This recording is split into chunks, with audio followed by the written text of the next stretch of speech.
Thank you, President Henderson. Honorable guests, award recipients, Provincial Council, and ARA delegates, good morning. In 1998, the Alberta Teachers Association began presenting its annual Public Education Award. This award honors members of the public who have given outstanding support to public education in Alberta. This year, it is my privilege to announce the recipient of this prestigious award is Sandra Anderson. Sandra is an extraordinary individual who has seamlessly threaded her commitment to education throughout her remarkable lifetime. As a recipient of her impeccable legal counsel for more than 2 decades, we at the Association have had the honor and benefit of witnessing her passion for education and her respect for the work that we as teachers do. While with field law, Sandra's primary focus was on labor, employment, and privacy law. She represented the association and its members in Alberta courts at every level. In matters of arbitration, judicial reviews, FOIP, and boards of reference, she was there, always well prepared and ready to exceed expectations. In fact, Sandra has the great distinction of being the only lawyer to not only get a contempt order granted against a superintendent, but who also managed to garnish the entire payroll of the school division in order to enforce a judgment ordered by a board of reference. Sandra's reliable, non-judgmental, and sage advice is legendary amongst the staff officers of the ATA, and we will miss that reliable, consistent voice. But from the staff officers in member services, I've learned that she has some other legendary traits. Those who worked closely with Sandra over the years say she consistently demonstrated professionalism and class. That is, until she realized events in a case were starting to go her way. Once that happened, professionalism and class took a back seat. Sandra's voice would take on a distinctive cackle, and her childlike delight in the anticipated victory was no secret. In a poll of ATA staff officers, I learned one other fact about Sandra, and that is she has been an absolute pleasure to work with over the years. Perhaps that is no surprise when you take into consideration Sandra's passion for education, a passion that came to her naturally. Besides her law degree, Sandra has a PhD in German literature. She has put her considerable skills into practice by having published a number of articles in the field of education. She authored the chapter, Venerable Rights, Constitutionalizing Alberta Schools 1869 to 1905, that appeared in Forging Alberta's Constitutional Framework, a book about Alberta legal past that was published in 2005. She also published numerous articles on current workplace issues, including bullying, wrongful dismissal, employee termination, and articles in our own ATA News on private schools, student evaluation, and the role of the teacher. Never one to sit on the sidelines, Sandra eagerly entered into the field of education and made a difference in many ways. She was a long-term member and chair of the Board of Regents of Augustana University College in Camrose prior to its merger with the University of Alberta in July 2004. She also served 2 terms as a trustee on the Calgary Board of Education, including a term as chair.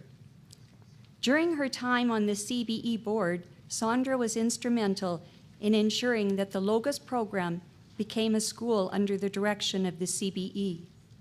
It was a remarkable feat when you consider it took place at a time when private and alternative schools were becoming the norm. In addition to her tremendous work in education, Sandra also championed human rights. A brilliant example of her work in this area comes from when she served as head counsel in the controversial case of the forced sterilization of Leilani Muir. In this landmark case, the Supreme Court ruled that the province was liable for damages and awarded Muir the highest monetary award that it could under law. Last year, Sandra joined her husband, distinguished constitutional lawyer Dale Gibson, in retirement. The Gibbertsons, as they are affectionately known, have switched their focus from law to their 3 grandchildren, Christopher, Julia, and Larissa. And we know that Sandra's ties to public education will remain strong as she watches over and advocates for her grandchildren's education. With her history of involvement, it isn't surprising to hear that Sandra continues to be active in service to her community. For us in the association, it's satisfying to know that she is serving with an organization with which we continue to grow a partnership, the Canadian Mental Health Association. Sandra is on the board of the Canadian Mental Health Association Edmonton region. Dr. Sandra Anderson has served the legal profession, the education profession, and her community with dignity over many years. She is held in the highest esteem by all of these communities for her impeccable record of service. For those years of service, Sandra, we thank you. In conclusion, Sandra has always supported public education in her practice, in her volunteerism, and in her private life. And through all of that, she has been an advocate, an exemplar, and an inspiration. And that is why we are honoring her today. Please join me in welcoming Sandra Anderson to the stage to accept this award for her continued dedication to public education. Sandra?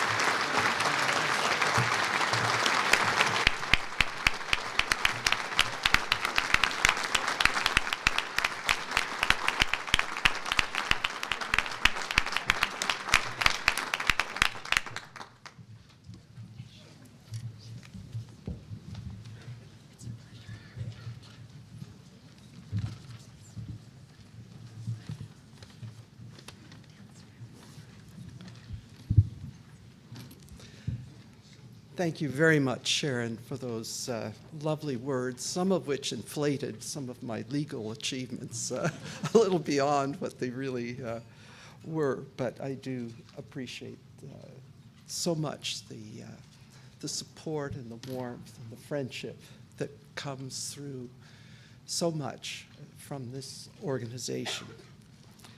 And thank you, Ernie, for your kind words, because I feel exactly the same way about you. I couldn't share the stage with a better person than Ernie. And to my husband, Dale, who supported me and given you actually some free legal advice as I talk over cases with him over the years. I could also talk about my cases, as Ernie has said about his own life, win or lose. But unlike Ernie, when I go to my script, cowed as I was by the time I was given, I only have one page of remarks to encapsulate a lifetime of love that I have for this association. And you may see a lawyer cry. I'll try not to, though. When Dr. Thomas called me a few months ago about this award, it was as though the mythological god Jupiter had thrown a thunderbolt at this mere mortal. The thunderbolt generated an excitement that has sustained me through these early months of my retirement, the withdrawal symptoms, from over 30 years of service to teachers. That service has taken several forms, as you've heard, but with one constant theme: my strong belief, initially molded by the marvelous teachers of my youth, that the more one empowers, respects, and affirms you teachers, and enables you to be self-sufficient and creative in your classrooms, the more our communities benefit, especially the children in your charge. This passion for supporting the teaching profession accompanied me into my entry into public education while working with Calgary Board of Education teachers and parents to found an alternative public school in Calgary in 1979, and spurred me to seek election as a CBE trustee in October 1980, when I became the first chair of a new board of school trustees, suddenly confronted with its teachers having been ordered back to work by the Minister of Labor under threat of a public emergency tribunal if steps were not taken which would succeed in ending the lengthy strike. Shortly after the election, the province's Kratzman Commission issued its fact-finding report, A System in Crisis, on teaching conditions and pupil-teacher ratios. As chair of the school board affected, I went up to see the ministers of education and labor and told them in a meeting that in order to achieve the PTR recommended by Dr. Kratzman and to resolve the strike, the province needed to give us enough funds for an additional 277 teachers. You can imagine the reaction. They refused, saying that there was no evidence that more teacher-pupil contact time produces better outcomes. Nonsense, I said. You don't need any evidence for that. Because if teaching matters at all, then and that's the basic premise of schooling, the more contact between teachers and pupils, the better. So our board ended up raising the mill rate. A school board could do that in those days, to fund it ourselves. The teachers accepted our informal letter of intent to that effect, explained to them in a series of town hall meetings we trustees held with them in January 1981, and the strike was resolved. The public did not protest our move, despite its cost. It was simply the right thing to do. Over my 6 years of trusteeship, there were other opportunities to show support for teachers as our most valuable resource. Too many to mention here. But you can get the flavor when I tell you that I was roundly attacked by Ted Byfield in the Alberta Report magazine for being too teacher-friendly as a trustee. In his words, in the headline, "In bed with the ATA." I proudly retain a copy of that issue.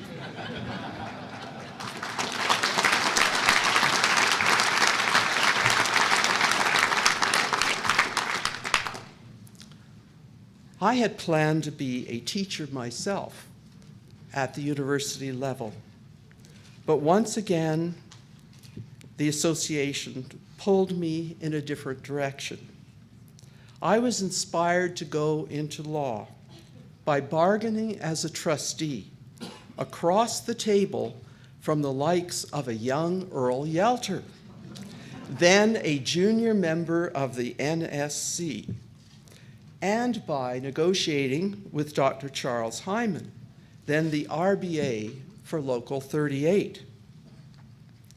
Aspiring to practice labor and employment law with teachers as my clients, I was fortunate to be able to join the association's law firm, Field Law, and to be active over many years in representing teachers all over the province, working with a fabulous group of staff officers whom I count as both expert colleagues and valued friends.